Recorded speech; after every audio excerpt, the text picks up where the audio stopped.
क्या ममता बनर्जी की तृणमूल कांग्रेस में अब सबसे बड़ी बगावत शुरू हो गई है?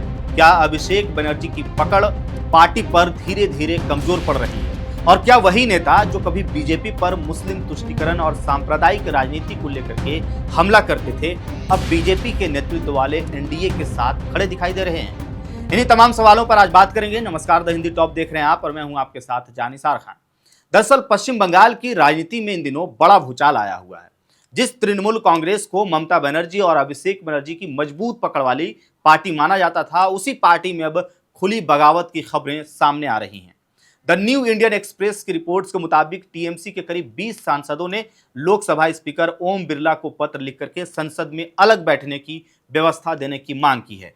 बागी सांसदों का दावा है कि वे संसद में एक अलग समूह के रूप में काम करना चाहते हैं और एनडीए को समर्थन देंगे। बता दें कि इस पूरे घटनाक्रम का नेतृत्व टीएमसी की वरिष्ठ सांसद काकोली घोष दस्तीदार कर रही हैं। लेकिन सबसे ज्यादा चर्चा जिस नाम को लेकर के हो रही है वह है जादवपुर से सांसद सायोनी घोष। जी हां, सायोनी घोष। आज तक में छपी रिपोर्ट के मुताबिक स्पीकर ओम बिरला को लिखे पत्र में सायोनी घोष ने भी हस्ताक्षर किए हैं। बता दें कि सायोनी घोष सिर्फ एक सांसद ही नहीं बल्कि बंगाल की चर्चित अभिनेत्री, गायिका और टीएमसी की युवा राजनीति का बड़ा चेहरा रही हैं। 2021 के विधानसभा चुनाव से पहले उन्होंने टीएमसी का दामन थामा था और बहुत कम समय में पार्टी की स्टार प्रचारकों में शामिल हो गई थी। सायोनी घोष वही नेता हैं जिनका गाना मेरे दिल में है काबा और आंखों में मदीना चुनावी दौर में काफी चर्चा में रहा था। बीजेपी ने उस समय इस गाने को लेकर के ममता बनर्जी और टीएमसी पर मुस्लिम तुष्टीकरण के आरोप लगाए थे। यही नहीं, बीजेपी और उसके नेताओं पर हमला करने में भी सायोनी घोष कभी पीछे नहीं रही।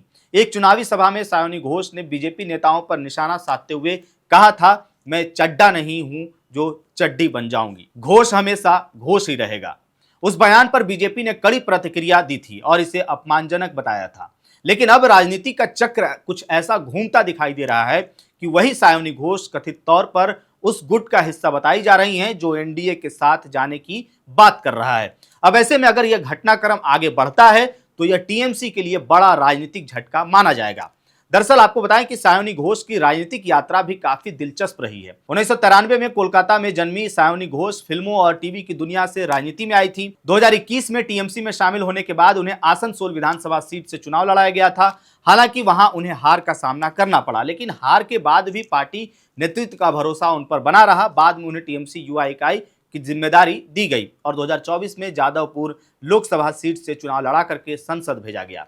वहीं त्रिपुरा में बीजेपी के खिलाफ आंदोलन के दौरान उनकी गिरफ्तारी भी काफी चर्चित रही थी। उस समय टीएमसी ने उन्हें बीजेपी विरोधी राजनीति के प्रमुख चेहरों में से एक के रूप में पेश किया था। लेकिन अब हालात बदलते दिखाई दे रहे हैं। बागी सांसदों का दावा है कि पश्चिम बंगाल में कानून व्यवस्था, बेरोजगारी और प्रशासनिक हालात को देखते हुए उन्होंने एनडीए का समर्थन करने का फैसला किया है। काकोली घोष दस्तीदार ने कहा है कि करीब 20 सांसदों ने स्पीकर को पत्र भेजा है और अलग संसदीय समूह के रूप में काम करने की इच्छा जताई है। वहीं पत्र में अभिषेक बनर्जी की जगह पर काकोली घोष को टीएमसी संसदीय दल का नेता बनाने की बात कही गई है। स्पीकर को सौंपे गए पत्र में हस्ताक्षर करने वालों में टीएमसी के अरूप चक्रवर्ती, पात्र भौमिक, शताब्दी रॉय, जगदीश वसूनिया, काकोली घोष दस्तीदार, प्रसून बनर्जी, कालीपदा सोरेन, शर्मिला सरकार, जून मालिया, वापी हल्दर, असीत मल, शुभेंदु शेखर राय समेत 20 सांसद बताए जा रहे हैं। हालांकि टीएमसी नेतृत्व इन दावों को चुनौती दे रहा है। पार्टी के वरिष्ठ नेताओं का कहना है कि 20 सांसदों के समर्थन का दावा सही नहीं है और कई सांसदों ने ऐसे किसी पत्र पर हस्ताक्षर करने से इनकार किया है।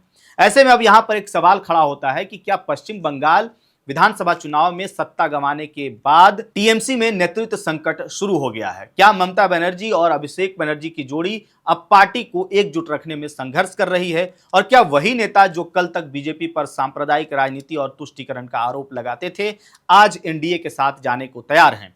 दूसरी तरफ बीजेपी के विरोधी भी सवाल उठा रहे हैं। उनका कहना है कि अगर कल तक टीएमसी के नेता बीजेपी को लोकतंत्र के लिए खतरा बताते थे तो आज उसी एनडीए के साथ खड़े होने का फैसला कैसे सही ठहराया जा सकता है? फिलहाल पश्चिम बंगाल की राजनीति एक नए मोड़ पर खड़ी है। अगर 20 सांसदों वाला दावा सही साबित होता है तो यह ममता बनर्जी के राजनीतिक करियर का सबसे बड़ा झटका माना जाएगा। वहीं अगर टीएमसी इस बगावत को रोकने में सफल रहती है तो यह अभिषेक बनर्जी की नेतृत्व क्षमता की भी बड़ी परीक्षा होगी। लेकिन इतना तय है कि बंगाल की राजनीति में जो कुछ हो रहा है उसका असर सिर्फ कोलकाता तक सीमित नहीं रहेगा, इसका असर राष्ट्रीय राजनीति और इंडिया गठबंधन की राजनीति पर भी देखने को मिल सकता है। अब देखना होगा कि आने वाले दिनों में यह बगावत सिर्फ नाराजगी साबित होती है या फिर टीएमसी में एक बड़ी टूट का रूप लेती है। फिलहाल इस पूरे मामले पर आपकी क्या राय है, बंगाल की राजनीति को आप कैसे देखते हैं, अपनी राय कमेंट में जरूर बताएं। मेरा नाम है जानिसार खान, आप देख रहे हैं द हिंदी टॉप। वीडियो अच्छे लगे तो चैनल को सब्सक्राइब कीजिएगा और हमें इंस्टा, फेसबुक और एक्स पर भी फॉलो कीजिएगा।